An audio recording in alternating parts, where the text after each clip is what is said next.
Welcome to the Shower Epiphanies podcast, where we explore your hidden thoughts and desires, revealing your greatest drop the mic moments. Now, here's your host, Art Costello. Welcome to the Shower Epiphanies podcast. Today, I am excited. I have a children's author by the name of Joy Resor. I hope I pronounced it right.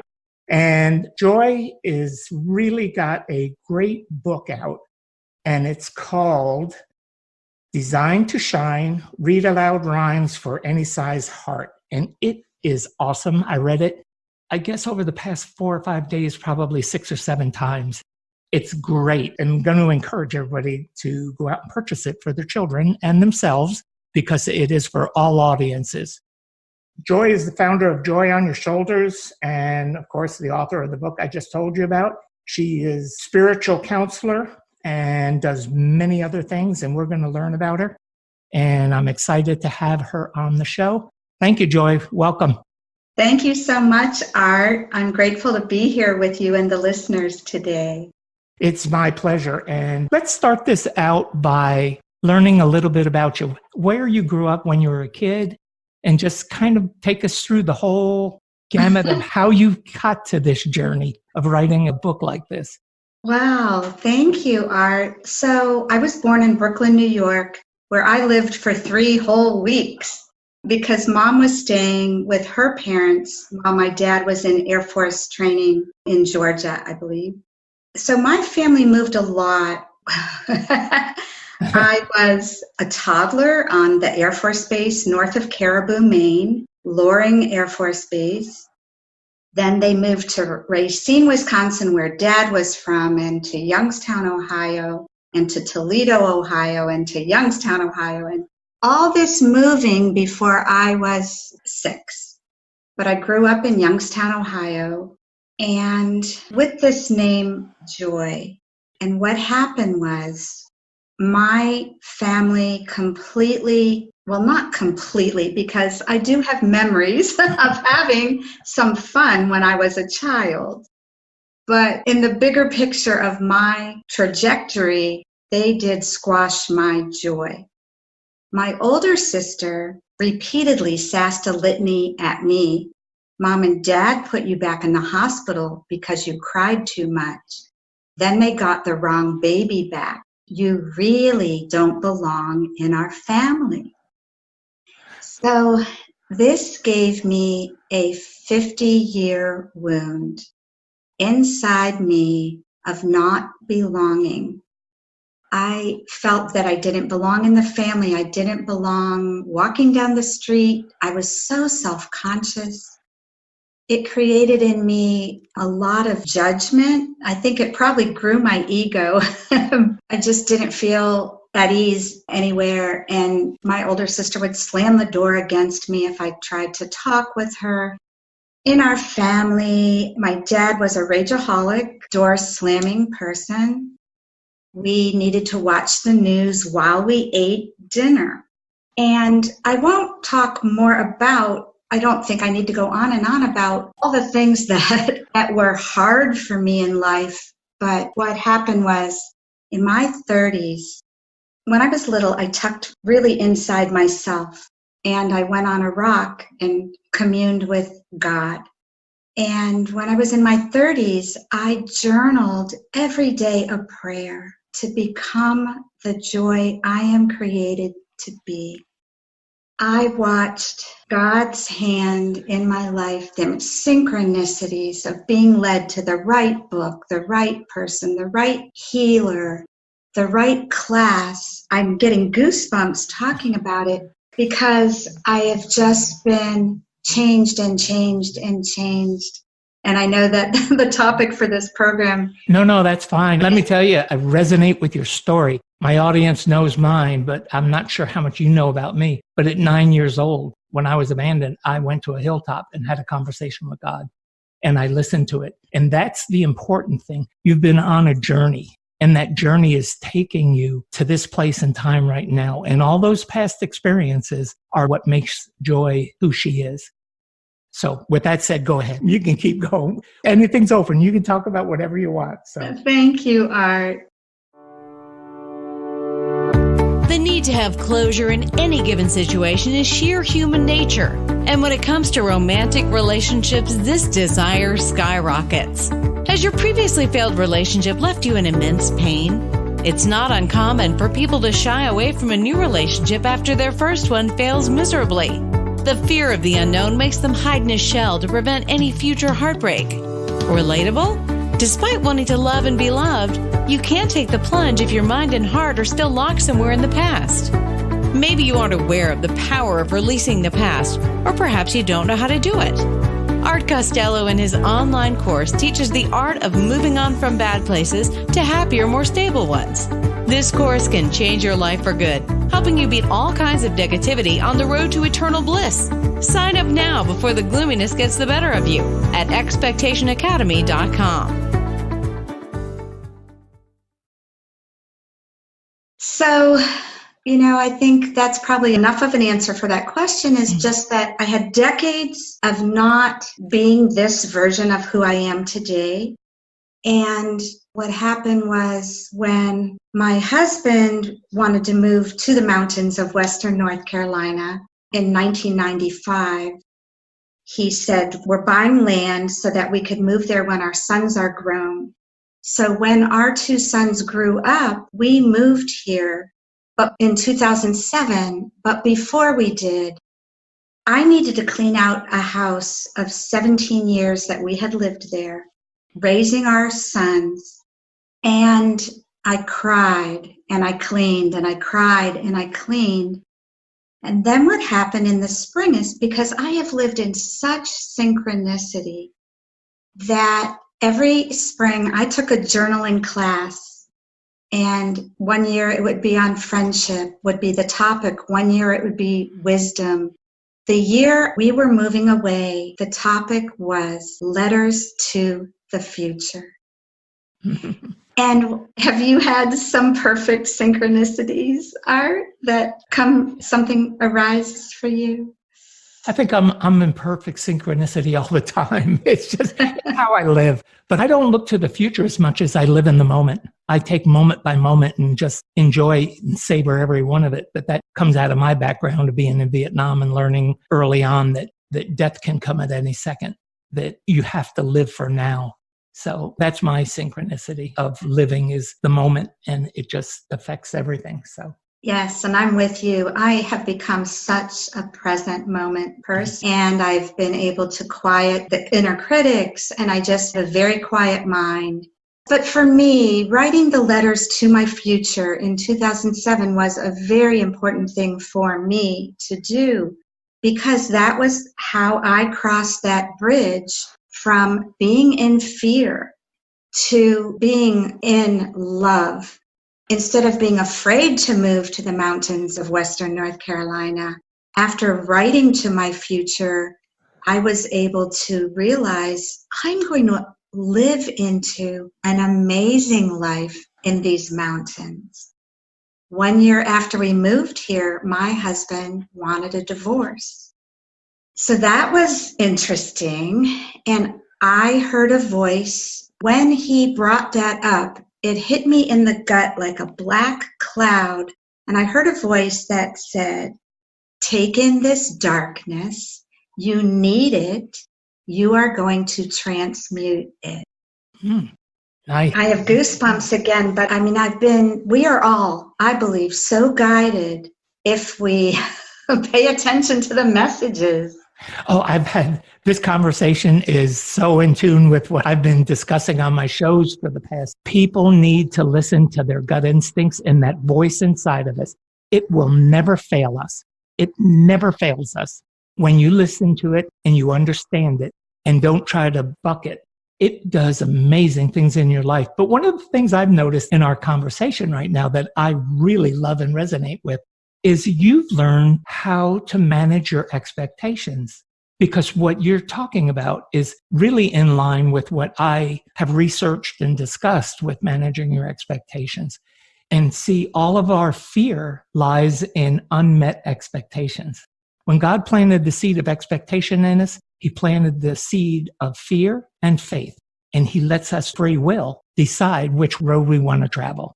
and the positivity side of it and go with it, everything falls in place. Your life falls in place. So anyway, with that said. Oh, yeah. Well, Art, you don't know how much that just resonated with me. Here's my example. Because I was getting on the highway on May 1st, 1996, and I heard, "Don't go." Okay, now today, if I was getting on a highway and heard that, I would exit and come back home, because I do now trust those voices in me implicitly. But that day, Joy was going to interview a woman named Faith at our sister church, and she was at a church in downtown Cleveland. So because I wasn't grounded in my body then, I was living from the neck up, and I figured, oh, this is just fear in my mind talking. I mean, I was such a completely different individual than I am today. So I said a prayer and drove down, because I also was in my perfection. I was a perfectionist, and I had a deadline to do the church newsletter, and I was going to interview this woman. A couple blocks from my destination, as I approached a green light, my mind registered that the people waiting at the red light, perpendicular to me, had a look of horror on their face. Just as I registered, why do they look horrified? My car got slammed into there and sent through the green light right in front of them. Now, I'm going to believe it's because I prayed for protection, but I was sent through a green light on a one-way street as the lead car, when this man in a van behind me was having a seizure with his foot stuck on the gas. And when I went to downtown Cleveland to look at the police report to see all the people that had died that day, I got this second chance of living. And I had neck and back chronic injuries that I held in my body for 9 years, not on purpose, but because I was clueless.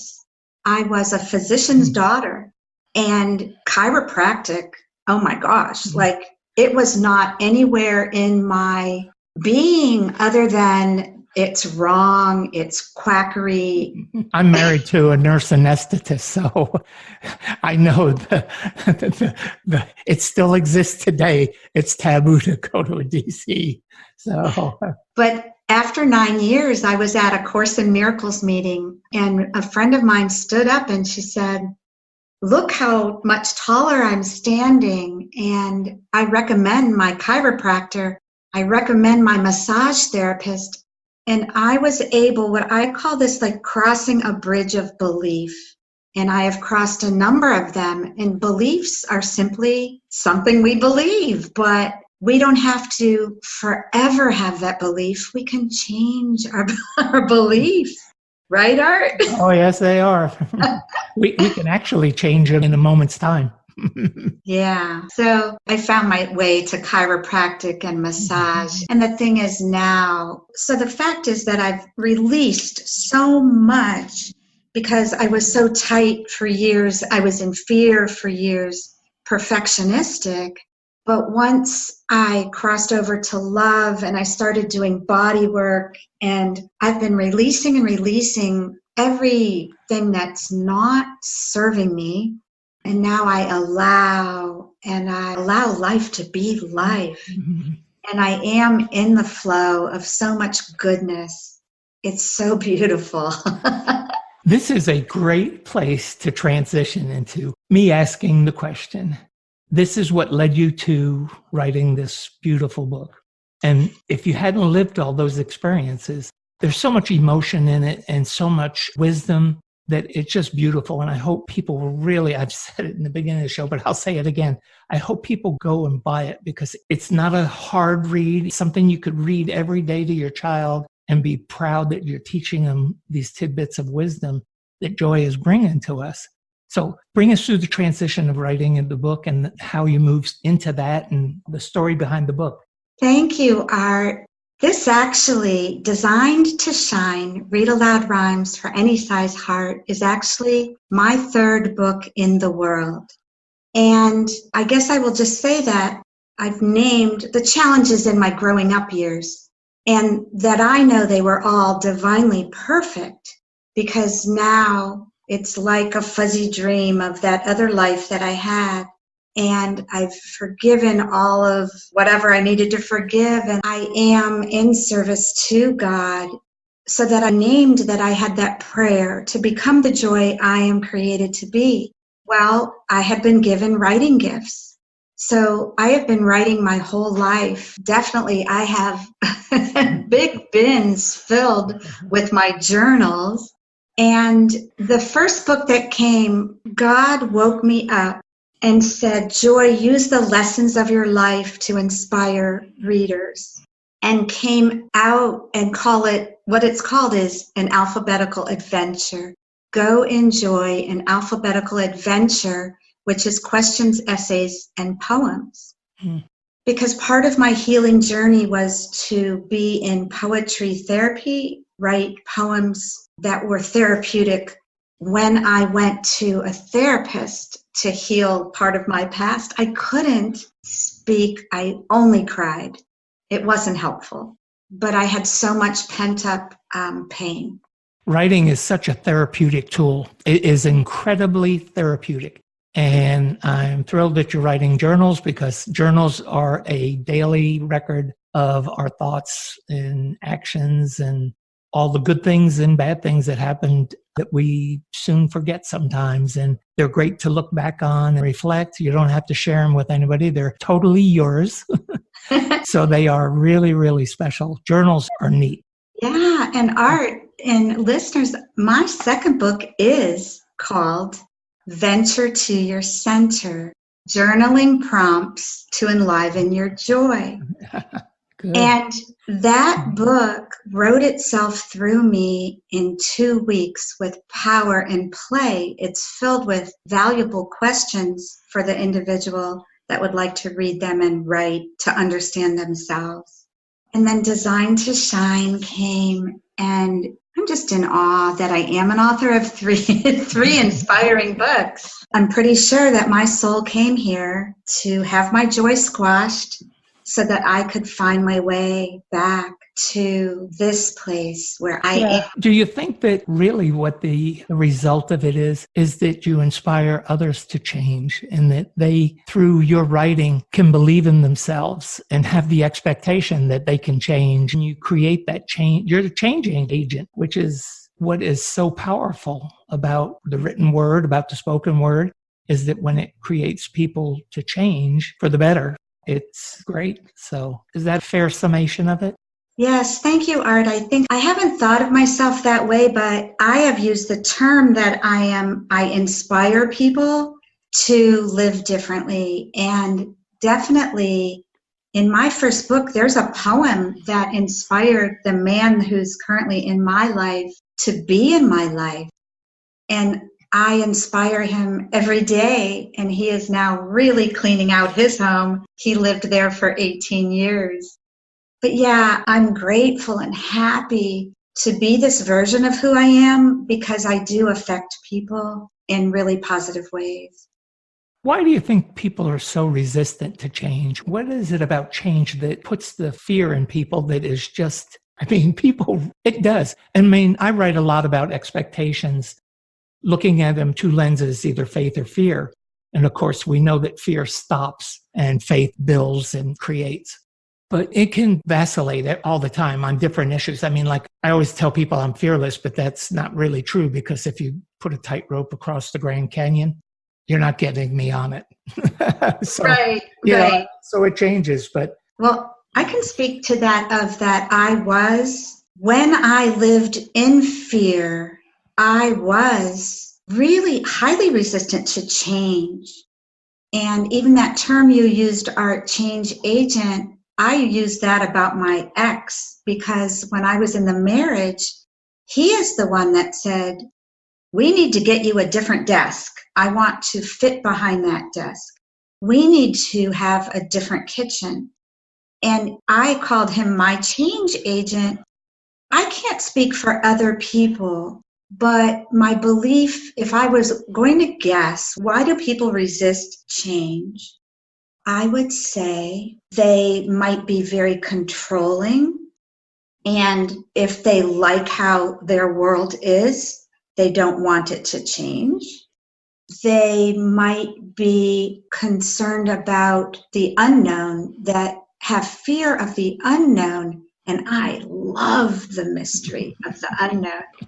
But like I know people this way who are this way, that their life is really not that great. They're not really loving their situation or the people that they hang out with, but they'd rather have a so-so situation than believe, maybe they're unable to believe that the unknown could be so much better. And I think that for me now, well, the fact that I embrace change has made me so much more adventuresome. I'm living, and years ago I was hiding and maybe kind of an observing life. I was doing a lot of observing of life. And I talk about this a lot, probably too much sometimes, but I believe that when we don't listen to our own core expectations or our own expectations, and we listen to the expectations of others, that we lose our sense of self and we start living their life or what they want our life to be, but it's through their eyes. And it causes extreme unhappiness when you start living to the expectations of others. And it happens a lot in relationships. Then when it goes away and all else is gone and somebody has complete control of you, what do? You lose it totally. I mean, you've given up everything that is near and dear to you. Has anyone ever inspired you to discover a happier, healthier, and more fulfilled you? It is a magical experience, isn't it? Inspiration is indeed very powerful, yet it's often undermined. It can lift you from the ground to the sky in no time. Have you ever thought about returning the favor by inspiring the people around you? If you don't think you have it in you, we have good news for you. Art Costello's online course has everything you need to learn to supercharge yourself and shape your character into a powerful personality. Get ready to discover your strengths and unleash the creativity within. Don't believe it? Check it out yourself by signing up for this life-changing course at expectationacademy.com. That's expectationacademy.com.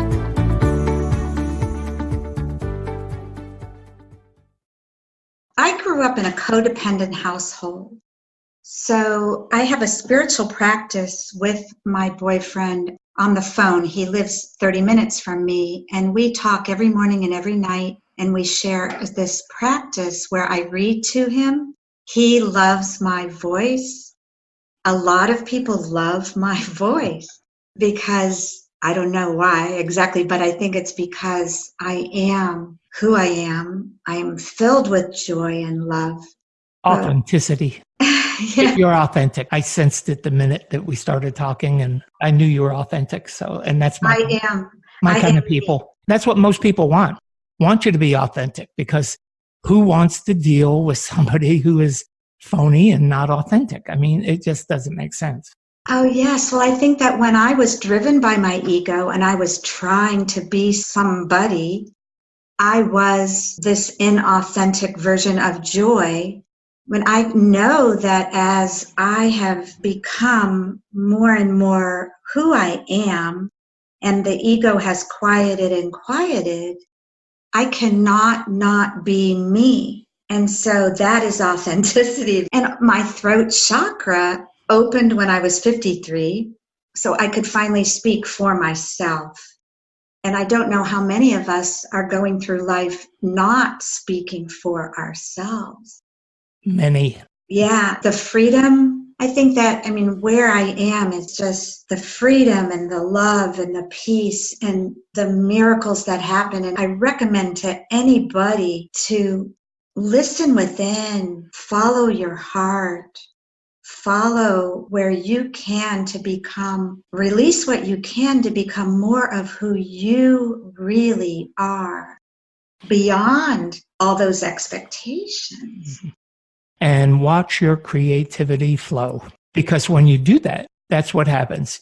Your creativity just blossoms and it creates this whole scenario of where your life takes on the path that it was meant to be. Your journey will just change. It happened to me at 63. So 10 years ago. Gee, I'm making myself older. 8 years ago, 9 years ago. I'm with you in that when I surrendered my will and my ego and got down on the ground, gave myself over divinity to God, and I have watched my life completely change. And I was just going to speak about what you said in my birth. It happens to the best of us. Yes. Oh, I know what I was going to say, Art, about creativity. OMG, I have more ideas than I can live into probably in this lifetime of things to do. But I will say that this book that you love, Designed to Shine, Read Aloud Rhymes for Any Size Heart, and that maybe you would allow me to read a rhyme from it. Absolutely. That this book has a sequel coming. Book 2 of this book will come out possibly later this year or next year with a whole new alphabet of enlivening, meaningful, wise rhymes, where this one starts attention, balance, change, dance, energy, forgive. The new book is amaze, believe, create, dream, extra, frosting. I think you need to write a section on expectations, on how to manage expectations, because it's so important for people. But we'll talk about that later. I want to hear you read. Thank you. Shall I read the rhyme on change, Art? Absolutely. Change. Change, we all feel it. It's how the world rocks. Tight tulips that open, clock hands which tick-tock. A seal on the corner who likes your green hat, the one who is waving before sliding, curse, splat. Change is forever. It's how the world turns. You fliggle or wiggle in flow as you learn. Sulking and screaming don't change a bit, but breathing through change lets smiles gently fit. Beautiful. I mean, this book is just chock full of those beautiful nuggets. I don't even want to call them nuggets. They're beautiful prose that just absolutely inspire and have a lot of wisdom. And it's a pleasure to have read it. And again, I'll encourage it to everybody. Thank you. Yeah, on the back it says, a little bit of the back says, you'll receive ideas to pay attention in new ways, reminders about kindness, and so much more in this alphabetical treasure. This is a book, a guide, and a gentle teacher all at once. It's a book for you, your child, or your inner child, about loving who we are to shine in the world. I love that. When I read that, I fell in love with that because it's such a truth. It's a powerful truth. You let it shine in you and it will glow out of you. And you couldn't have put it in a better way. Wow, wow, wow, wow. See, where do I want to go now after this? I know that this came from your heart. See, I find sometimes, I don't say I find writing difficult, but I think so differently that when I start to put it down, sometimes it becomes difficult putting it into words because I'm a different kind of thinker. If you read any of my work on expectations, you'll realize that I think about things and see things differently. Do you think you see things differently? I believe I do, and I believe each person sees things differently. For me, the writing process has been effortless, as if I am a channel for something that divinity wants to be here.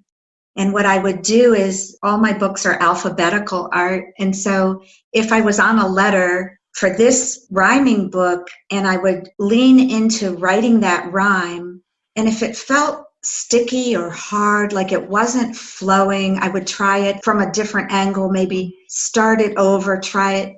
But if it was sticking again, I would sit quietly and really receive another concept to write about. Mm-hmm. So another C word to write about. For example, this change, it flowed completely, that I had been so resistant to change. And now I understand it is the way of the world. Wow, that's good.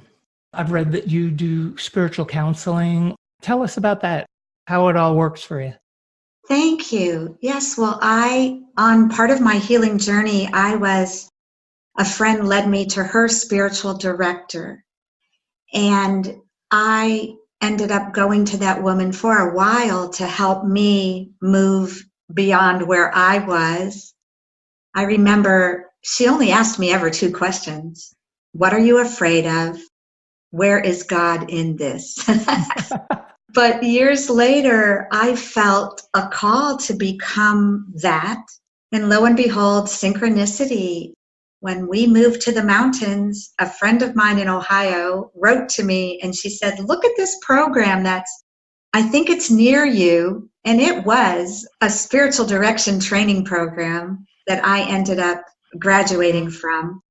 So I serve clients, and it being with them, listening beneath their words, so that then I receive questions and wisdom to offer them on their journey.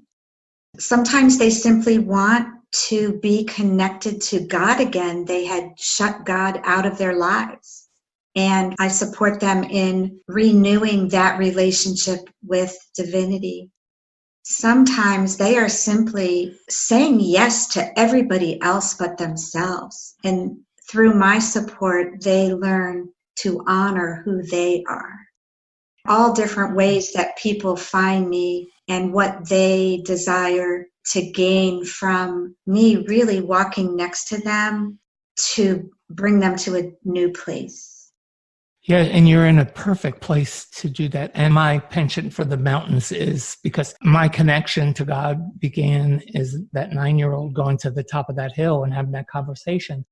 So for me, the first step in expectation therapy is to identify. So I like to take people out to mountains, out to above the lake, and we look out over the lake because it really it can ground you into yourself to where, I don't know, you just feel more in tune to your environment and what's around you. And it becomes much easier to listen to your inner self and start to gain the trust and faith in believing in yourself and God, that there's a plan and He can lead you that way. So where you're at is probably the epitome of it, go up into the Smokies and be on top of a mountain somewhere and just have the universe surrounding you and God's glory just shining all over you. That's a blessing. Thank you. I'm really grateful that my husband moved me to the mountains, grateful that he divorced me, because that enabled me to live into who I am so that I could bring blessings to other people. Did the audience just hear what Joy just said? She was thankful that her husband divorced her. See, that is really the epitome of looking at things through a different perspective that just shifts the way her life is going to change. Instead of the woe is me and wallowing in the hurt and the pain, she rose above it and has fulfilled her journey and looked at it, I think, from the perspective of it was meant to be. It happened, and did it without bitterness, hopefully. Oh, yes. Thank you. When that divorce happened, and I knew at that moment, I knew so many people who were divorced 15 years earlier, 20 years earlier, but they were still in it. Mm-hmm. And I knew that wouldn't be me, that I desired to heal the pain of that, the anger of that, whatever of that was in me, so that I could move beyond that journey. And I am so grateful. I mean, every day, Art and listeners, I have a gratitude practice that's part of my morning. And I'm just so grateful. And I understand that abundance is not about money. Abundance is about how we feel when we walk onto our property or walk outside and just breathe into the air and we're healthy. I like to look at abundance as freedom and happiness. I mean, that's to me is the epitome of abundance. When you're totally free to think and do as you please and have joy in your heart and be happy in every moment, that it's a blessing. It's a blessing to be that way. That's really what we live for. We all live to be happy. Don't you think? Do you agree, Art, do you have a belief that that is the purpose of living, is to be abundant, is to be free and happy? That the purpose of having a life on earth isn't to be covered over with expectations of other people or wounds or hurts or have blocks in us about this or that. But I think we really are meant to have a happy life if we can. I made that decision at 9 years old. I decided after all the pain I had from 9 to age probably 16, I changed my expectation that I was in control of my destiny. I was the one who mattered the most. I know some people are going to say that's egotistical, but I don't mean in an egotistical way. I meant that it was almost for me when I was younger as a shield of protection. And I learned that my expectations are what were going to propel me to do the things that I had and wanted to do for myself. And I did not want to live in that. People would say in my teenage years, I was probably defiant, but I lived to my expectations and not the expectations of others.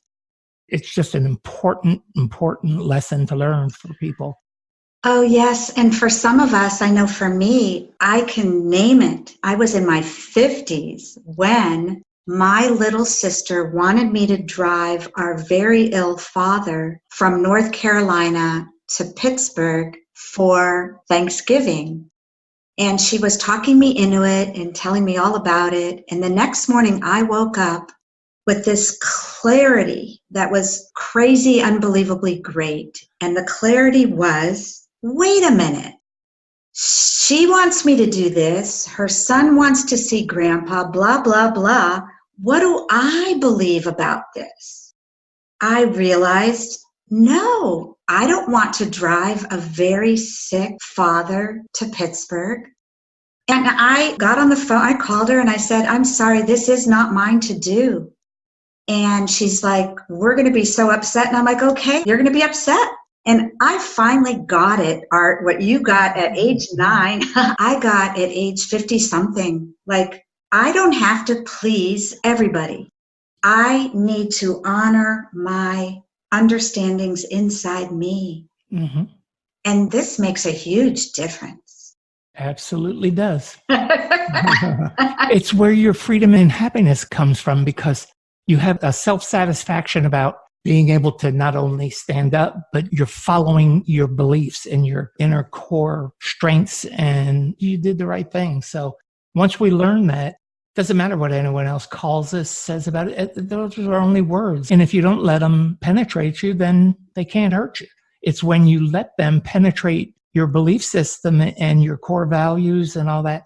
They do, in expectation therapy, one of the things I talk about is a term, collective diminished expectations. But one of the things about expectations is when we surrender them to other people, we're surrendering control of our life to them. And that is a recipe for disaster, because your own happiness is not going to be fulfilled, and neither is the happiness of your people around you. The one person that's controlling you may feel really great about it and super. And sometimes people don't even know they're doing it. But when they do it, they've got control of you. And in there, and we could go into a long thing about it, but people understand me, so they know that's what I write about in research. So I wanted to make sure that we know how people can connect with you and where they can connect with you, where they can get your books, plural. I don't want to run out of time and all that. So I want to get this in while we got the chance. Thank you, Art. Yes.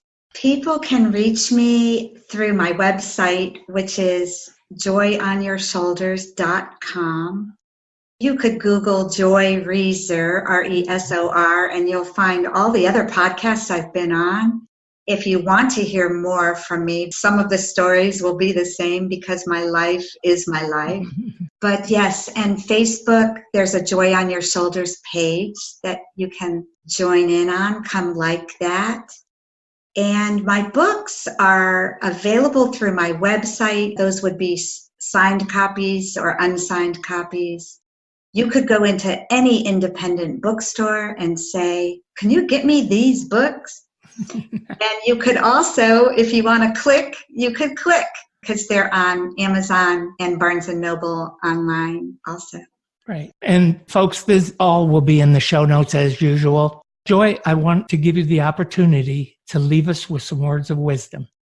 Take your time. Just tell us what you want to leave us with. Thank you, Art. Let's see what arises.